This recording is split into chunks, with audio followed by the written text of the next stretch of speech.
নমস্কাৰ মৰমৰ ছাত্ৰ ছাত্ৰীসকল পুনৰবাৰ সকলোকে আমাৰ গেব এডুকেশ্যন চেনেলটোলৈ স্বাগতম জনাইছোঁ। আজি আমি আলোচনা কৰিম ষষ্ঠ শ্ৰেণীৰ সমাজ বিচিত্ৰা পাঠ্যপুথিৰ 12 নম্বৰ অধ্যায় সমাজ, পৰিয়াল, প্ৰতিবেশী আৰু ৰাইজ এই পাঠটিৰ সম্পূৰ্ণ প্ৰশ্নৰ উত্তৰসমূহ। গতিকে তোমালোকে ভিডিঅ'টো সম্পূৰ্ণকৈ শেষলৈকে চাই যাবা। এতিয়া চাওঁ আহা আমি প্ৰশ্নৰ উত্তৰসমূহ। প্ৰথমে তোমালোকৰ অনুশীলনী 1ত দিয়া আছে তলৰ প্ৰশ্নবোৰৰ উত্তৰ লিখা। প্ৰথমটো হৈছে পৰিয়াল বুলিলে কি বুজা? পৰিয়াল হৈছে সমাজৰ এটা সৰু একক। এটি পৰিয়ালত একেটা ঘৰতে বাস কৰা অভিভাৱক, সন্তান আৰু আন কিছুমান আত্মীয় স্বজন থাকে। তাকেই পৰিয়াল বুলি কোৱা হয়। অৰ্থাৎ পৰিয়াল হৈছে একেখন ঘৰতেই মাক দেউতাক, তেওঁলোকৰ সন্তান বা ককা আইতা এনেদৰে সকলো একেলগে বাস কৰে। তাকে আমি এটা পৰিয়াল বুলি ক'ব পাৰোঁ। কিছুমানে যৌথ পৰিয়াল হৈ থাকে আৰু কিছুমানে একক পৰিয়ালভাৱে থাকে।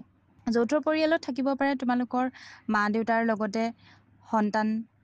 এতিয়া খ নম্বৰটো চোৱা, পৰিয়াল এটাত সদস্য কি কি প্ৰকাৰে যোগ হয়? উত্তৰ লিখিবা।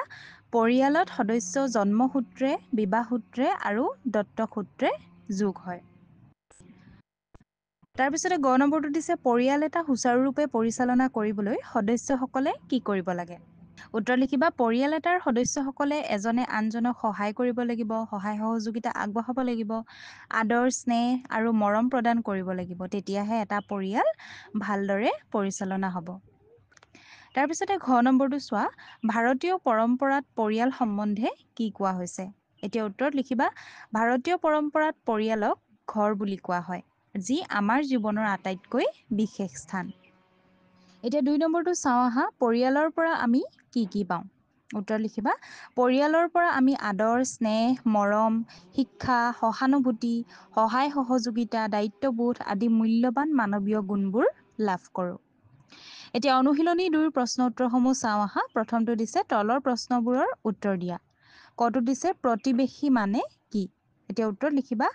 আমি যিসকল মানুহৰ ওচৰত বাস কৰোঁ তেওঁলোকেই হৈছে আমাৰ প্ৰতিবেশী।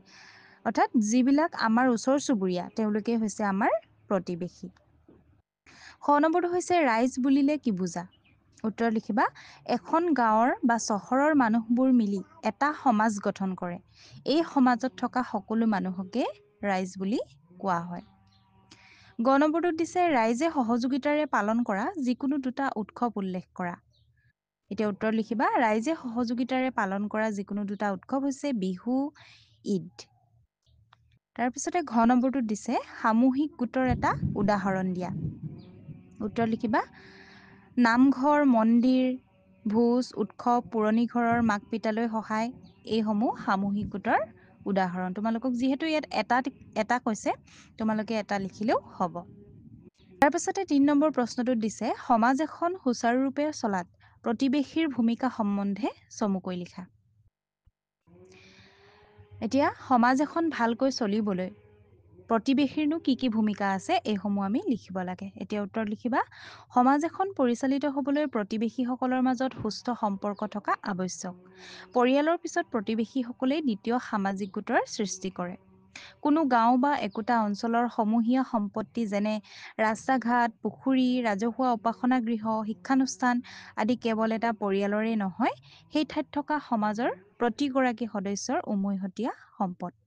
তেনে ক্ষেত্ৰত সমূহীয়া সিদ্ধান্ত লোৱা বা পৰিচালনা কৰা আদি কামত সকলোৰে সহযোগিতা থকাটো দৰকাৰ। আৰু প্ৰতিবেশীসকলৰ মাজত থকা সমতা, একতা, উদাৰতা আৰু সহযোগিতাৰ মনোভাৱে সমাজখন সুচাৰুৰূপে পৰিচালনা কৰাত সহায় হ'ব বা সহায় কৰে। তাৰ পাছতে 4 নম্বৰ প্ৰশ্নটোত দিছে অসমৰ জনজীৱনত ৰাইজৰ ভূমিকা বৰ্ণনা কৰা। এতিয়া উত্তৰ লিখিবা। অসমৰ জনজীৱনত ৰাইজ এক গুৰুত্বপূৰ্ণ উপাদান।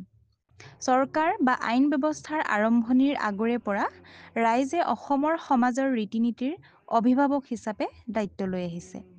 এখন গাঁৱৰ উমৈহতীয়া সম্পদৰ ৰক্ষণাবেক্ষণ, উৎসৱ পাৰ্বণ উদযাপন, আপদ বিপদ আৰু সুখৰ সময়ত গাঁৱৰ মানুহক ৰাইজে সহযোগিতা আগবঢ়োৱাৰ পৰম্পৰা অতীতৰে পৰা চলি আহিছে। আমাৰ পৰম্পৰাগত উৎসৱসমূহত আমি ৰাইজে একেলগে কাম কৰাৰ বহু উদাহৰণ পাওঁ, যেনে ভোগালী বিহুৰ উৰুকাত ভেলাঘৰ সাজি ৰাজহুৱা ভোজ ভাত খোৱা, জোনবিল মেলাৰ সময়ত একেলগে মাছ ধৰা, নামঘৰৰ ভাওনা, সকলো ধৰ্মীয় অনুষ্ঠান একেলগ হৈ পালন কৰা, ঘৰে ঘৰে গৈ হুঁচৰি গোৱা আদি। গতিকে এইখিনিয়ে আছিল তোমালোকৰ আজিৰ অধ্যায়টোৰ প্ৰশ্নৰ উত্তৰসমূহ। ছাত্ৰ ছাত্ৰীসকল, ইয়াৰ উপৰিও যদি তোমালোকে অন্য ছাবজেক্টসমূহৰ কুৱেশ্যন আনচাৰসমূহ বিচাৰিছা তেন্তে আমাৰ চেনেলত দিয়া আছে, তোমালোকে চাব পাৰিবা।